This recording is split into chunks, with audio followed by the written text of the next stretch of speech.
Yes, good morning. See, last time we have discussed about how to return any value from the function or how to simply use return statement. Okay, so now in addition with that, now we are going to discuss today if you wanted to return multiple values. Multiple values means at the same time you wanted to return uh, not only single value, multiple values, okay, more than one values. Now see why this concept is given to you separately. The reason is because this facility is actually available in Python, but in other programming language like we are using C, C++, Java. So in all those programming languages, we can either return zero or one value via function. Okay, we cannot return more than one value via function, but over here, if you will see in the first line only, it is given, unlike other programming language, Python let you return more than one value. So as compared to all the other languages, Python is actually giving you the flexibility of returning multiple values. Okay. So this is what you have to understand. Now, if you wanted to return multiple values, then how you are going to return? So simply you write return, then your either first value, variable or expression, then separated by comma. This is what you have to understand, that if multiple values are there, they must be separated by comma symbol, then your second value, then again separated by comma, then your third value, and so on. Now what you have to understand, that by default, the value will be returned to you in the form of a tuple. Now it is your wish that directly you are receiving it in a single variable in a tuple, or you can unpack it directly. It is your choice. Now what is the meaning of this? The very first method is this one. Okay. See, at the time of return, we said x into x, y into y, and z into z. Three values we are returning. So whenever we will call this function, what it will do? We are passing first value 2. So x will become 2. So it is 2 into 2, 4. Then here it is 3 into 3, 9. And here it is 4 into 4, 16. Okay, so that you are storing in the single variable. If you are storing it in the single variable, you will get tuple as an answer. Okay, so ultimately when you will print this, print the value of t, information will be printed in the form of a tuple. And if the same thing you are doing like this, instead of, means you know that, see actually when we are using this method, when we don't know how many values are there, but if we are sure that three values are there and we wanted to unpack them, okay, so that we can do like this, v1, v2, v3, something like that, and then you can use individual values according to your choice. So again, it is your requirement. You have to decide how you wanted to return the values. But the most important thing is that yes, you can return multiple values by using functions in a Python. Okay, then even when program was explained to you, suppose I wanted to make a calculator and I wanted to return all the values. So here they have given a very short program of your calculator. Till now we have not done this much small program for making calculator. Okay, till now what we were doing was, for addition separate function, multiplication separate function, division separate function. Now what we are doing, only one function, but we are returning all these values one by one. Then over here you can see that we are receiving it in the same manner how we have returned over here. For example, first one was addition, so we are receiving in add. Second one is subtraction, so we are receiving it in sub, and then we are using it for the other purpose. Anyone, any doubt up to here that what is the purpose, how we are returning, and how we will get the value? We will cross check both these one by one practically. Like for example, we will make a very simple program, def, and suppose I just wanted to do calculation, and in that I am passing x and y over here. Okay, only for you to understand that how it is going to work. Then as I said, we can return multiple values. So x, suppose I am returning x into x, and then I am returning x to the power y, something like this. Okay, and then over here x is equal to, we are asking the value from the user, or we can directly assign the value. Suppose x is 3 and y is equal to 2. Okay, then I wanted to call this function. Now it is my choice. First we are going to receive it in the form of a tuple only.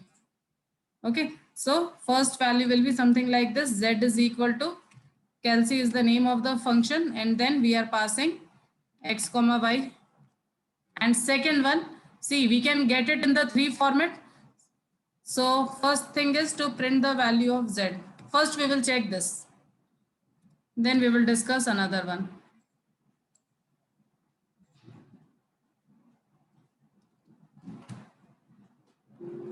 Okay, if I'll run this. See, what thing you have to understand, that in the form of tuple it is printing or it is showing all the answers. Okay, that is the first thing. This is what you have to understand. Now, if I wanted to unpack this, what I can do, instead of storing it in the one value, we can do something like this: z, comma z1, comma z2. And over here, we can print z, z1, and z2. Okay, so like this also we can do. This is, first one was in the form of tuple. Now we have unpacked this. Now if I will run the same program, you can see 399, but you can see the format. Previously it was in the tuple format. Now it is without tuple.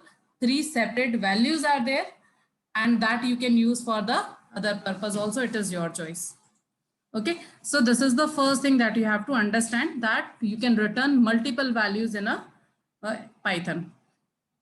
Then next thing is composition. Composition means one function inside which we are using another function is what called as a composition. Okay, you can see for example over here. First function is your str, second function is your str, then their result you are storing in, you are converting it into int. So this is what called as composition. Means when a function or a expression is a part of another large expression, then it is called as a composition.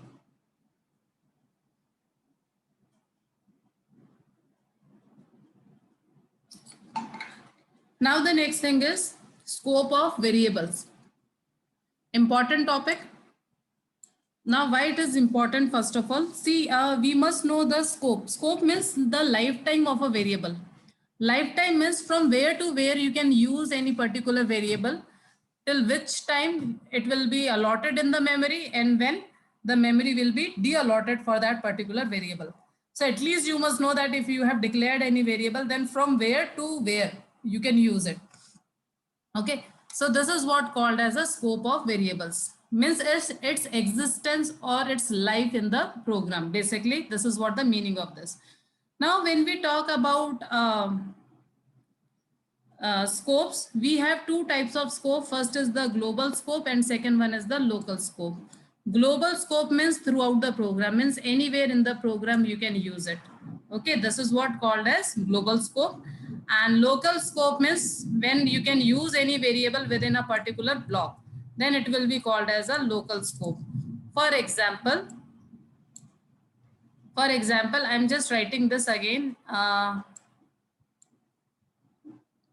I'm just passing one variable here, x to the power x, or x into x only I'm writing here. X is 3.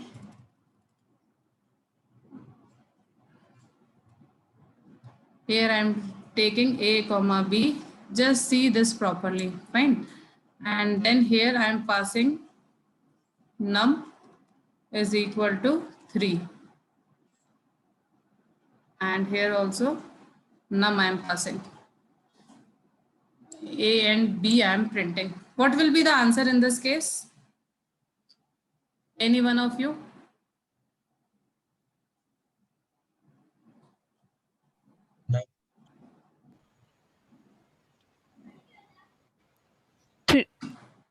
Three or 9. 3 and 9, है ना? If I will run this program, I will be getting two answers, that is 3 and 9, because this is what calculation I have done over here. Now, value of x. What will be the answer in this case? 3. Okay. If I'm going to get error, you have to tell me the reason that why I'm getting error. Okay. Now you have. Can we not call the why I'm function? getting error. Hanji? Because we didn't use the function. Now see, because x is actually declared in the function.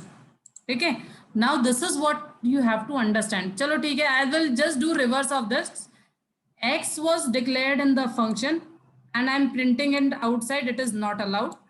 Okay, A and B are used outside and I'm printing it in the function. Will this be allowed or no?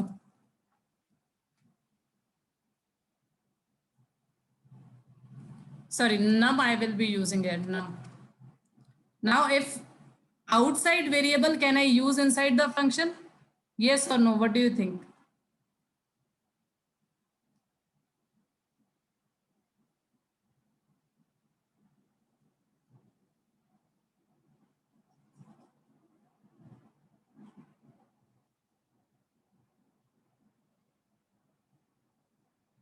It will print 3 or it will not print 3?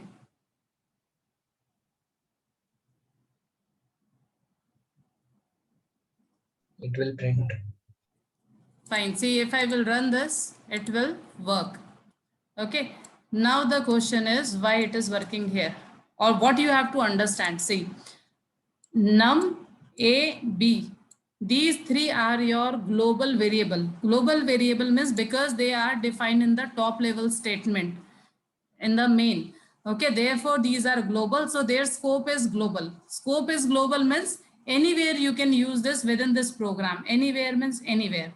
But when we talk about this x, this is local to this function. It means when you will come to this line, x will get the memory, and when you will use return statement, whatever memory was allotted to x will be de-allotted. Okay, so therefore its scope is local, you cannot use it outside the function. So therefore we have to understand that whether what is the scope of the variable. On the basis of that scope only you can decide whether you can use it in which particular place. Is this is clear to you first of all what I'm saying, or should I repeat again? Ultimately आपको एक चीज ये ध्यान रखनी है कि किस variable को हम कहां से कहां तक यूज में ले सकते हैं. If that variable is global it can be used anywhere and if it is local it will be used with in its local scope. उसका जो लोकल स्कोप है बेसिकली वो फंक्शन ही होगा, तो उस फंक्शन के अंदर ही वो हम उसको यूज में ले सकते हैं. Fine. And we have so many things that we have to discuss for the scope of the variable.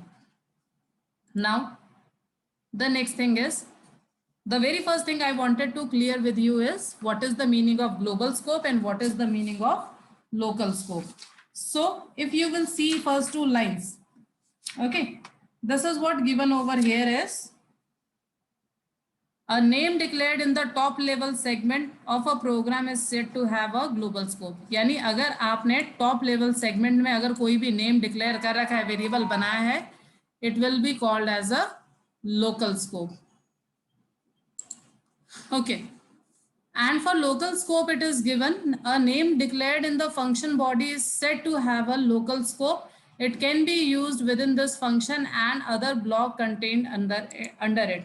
Yani if it is declared in the function, it can be used within that function only. Or if any block is there inside that function, there only it can use. Yani global, if it is a global variable, it can be used anywhere. If it is a local, it will be used locally. This is what the thing you have to keep in your mind. Then after that, next is one example is given to you over here. Now see, I will not share with you this answer. You have to tell me which variables are global here and which variables are local here. I am giving you 2 minutes for this. Just see the code and let me know. इनमें से local variables कौन कौन से हैं और global कौन कौन से हैं.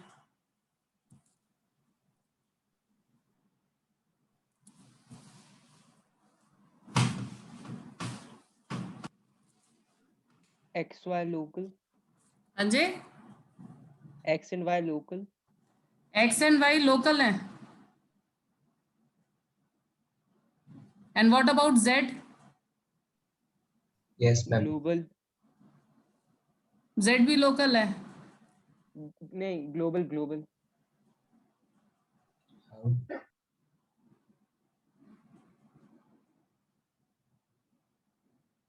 And num1, num2 and sum?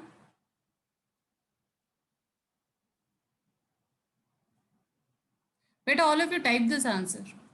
इनमें से कौन कौन से ग्लोबल है और कौन कौन से लोकल है. Just type this answer. I am having your voice is not clear to me. One time you type global ये लोकल ये like this.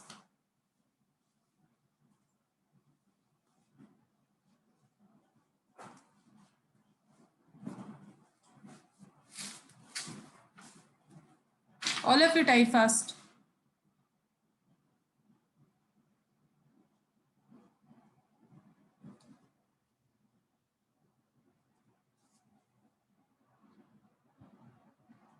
Prince wrong. Check properly. Karan wrong. Think properly.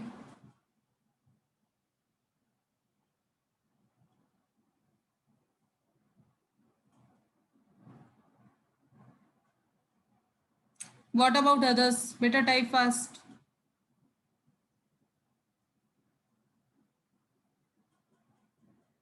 Twinkle, you are missing one variable. Yes, Twinkle, correct.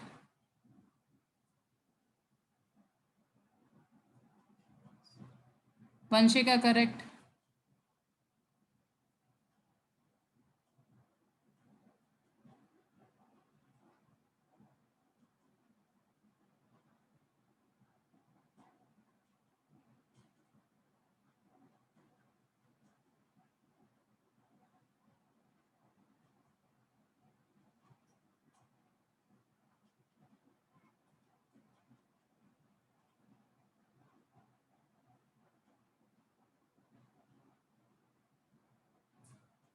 Parag, don't write line number. You write variable names.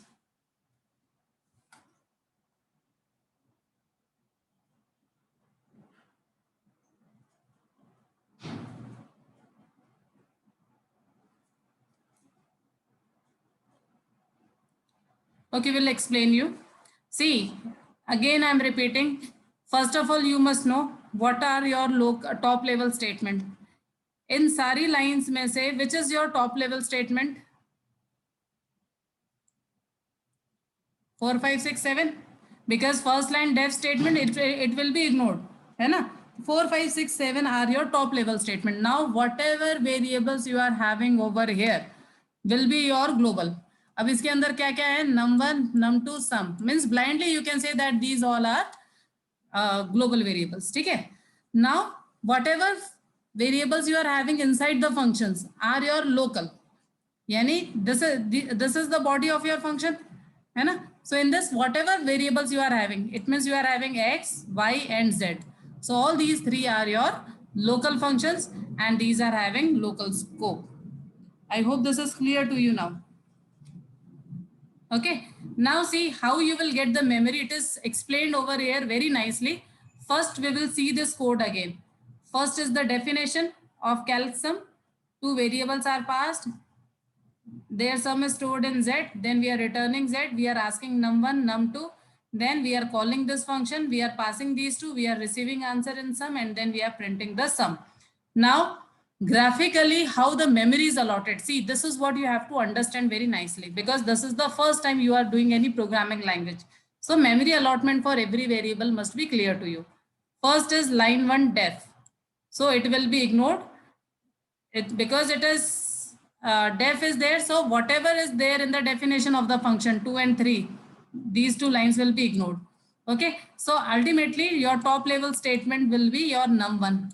So num1 will get memory. Suppose we have given here 3. So it will be stored. Then next line mein num2. So num2 will get memory. We are assuming that it is 7. So now num2 will get 7 memory. Then you are calling the function calsum. Okay. So ultimately you will get another environment basically. See, when we talk about global variables, global environment is created. When we talk local variables, then local environment is created for a particular function, which is a part of the global environment only. So global environment variables are separate. Local environment variables are separate. Now here for x and y, same values are assigned. Then after this, in the next line, what we have done, we have written z is equal to x plus y, means we have created one more variable that is z. Okay. So here you can see z is also created where what you are doing, you are adding the value of x and y. So 3 plus 7 will be added and it is 10. Then after that, you have used return statement. As soon as you are using return statement, it means you are jumping from here till here. Okay. As soon as the control will come out from the function, whatever memory was allotted will be de-allotted. Means as soon as you are using return, this will completely, all the memories will be de-allotted, and then still your global variable or global environment is as it is over here. And once your program is over, most important thing, once your program is over, all the global environment will be also removed. Means whatever memory was allotted to this, that will be also de-allotted, but it will be once the program is over. Okay, and yes, Karan, you are correct. Before this, before making functions, whatever you were making was global variables only, because in function only you have understood what are local variables. Otherwise, till this time, previously, last year, we were making the global variables. Is this diagram is clear to you? All these diagrams? Yes, ma'am. Okay. Now the next thing is, just now we have discussed functions defined anywhere in the program, variables defined anywhere in the program outside the functions are global variables. For example, if you have making x here and y here and z here, all these will be considered as global variables. Okay, it is not like that after function only we can make. You can make variables before function also. You can make variables after function also. All will be considered as global. Okay, then next thing is, now suppose in the next program, here they wanted to explain you the meaning of nested scope. Now what is the meaning of nested scope? We know nested functions. Function called inside another function. Okay, then it is called as a nested function. So how the memory will be allotted in that particular case? First you go through this complete uh, program, then you let me know. You are going to type again, remember this thing, how many global variables are there, how many local variables are there, and if you are sure, then you write how many nested local variables are there. Okay, again I am giving you 2 minutes, but everybody is going to type over here.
Better you have to write variable names. Don't write line numbers. I am asking variable names. Which variables are local and which variables are global?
Doing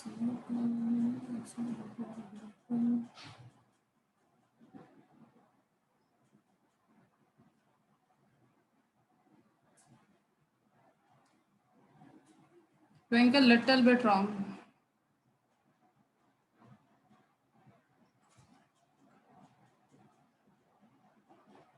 Current global, so you have written properly, and then remaining all you have not written. Okay, later on you have written. Yes, correct. Current yours is correct.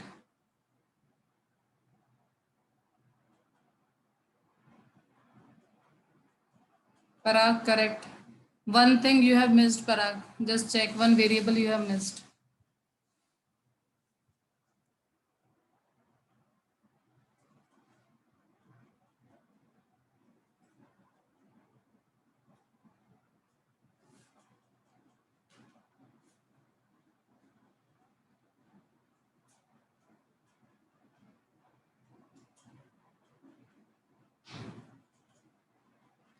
Yes, Parag, correct.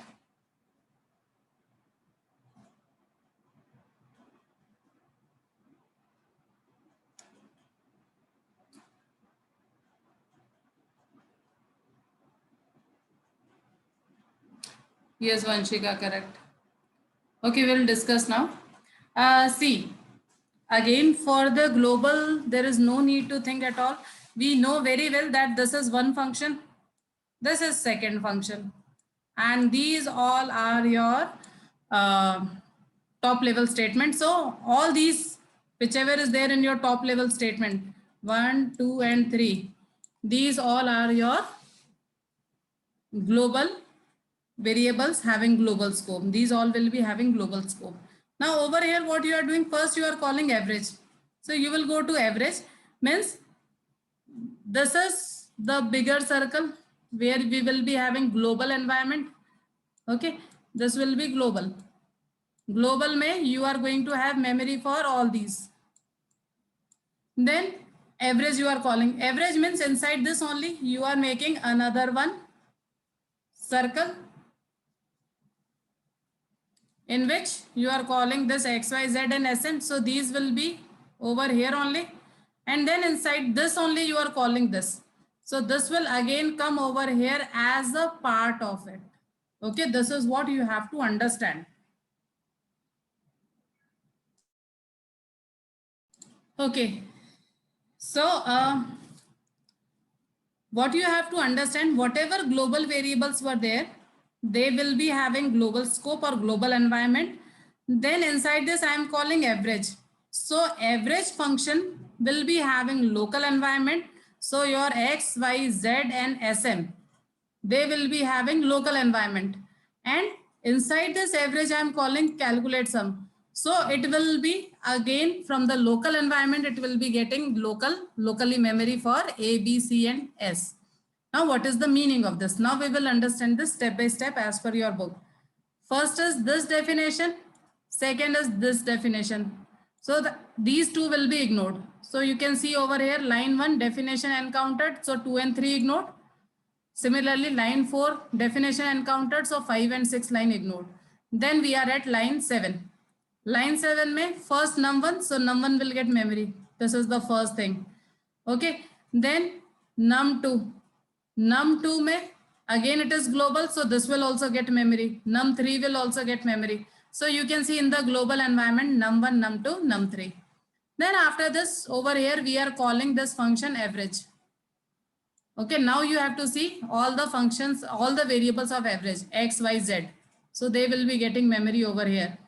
You can see over here in the local environment, x, y, and z are getting memory. Okay. Then after this, what we are doing? We are calling calsum. So calsum will be getting memory over here. Now you can see over here calsum is also getting memory and it is a part of the average function actually. So A, B, C has got memory. You can see till this time SM is not here. Okay, because that variable is still not created. Again, I'm repeating my statement. This SM is not here because it has not given the memory, or it is not created because we have called the function. So we have jumped from here till here. So ABC has got the memory, then this answer we are storing in S. So you can see over here, first ABC was there, then after this ABC, then we have written S is equal to A plus B plus C. So S has been created with the 15 value. Okay.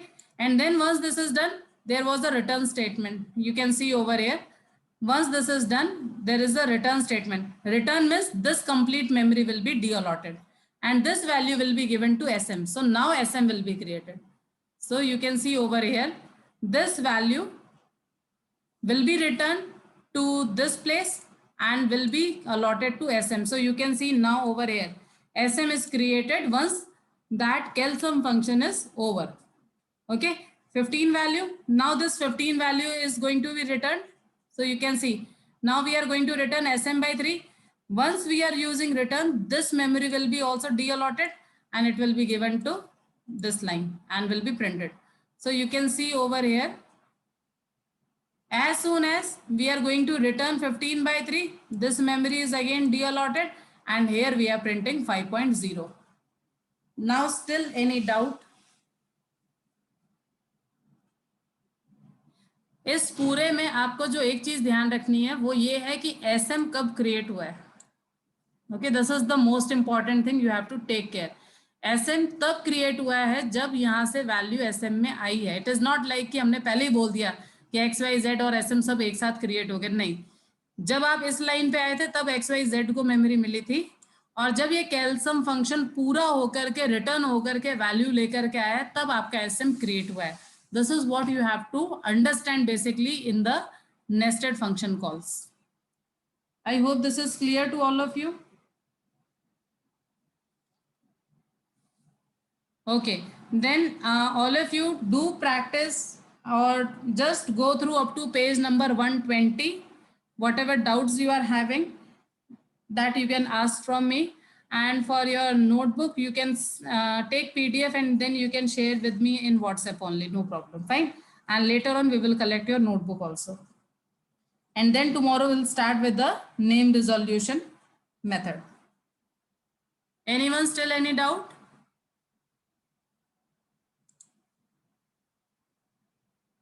Okay, then we'll continue tomorrow. Good day, all of you.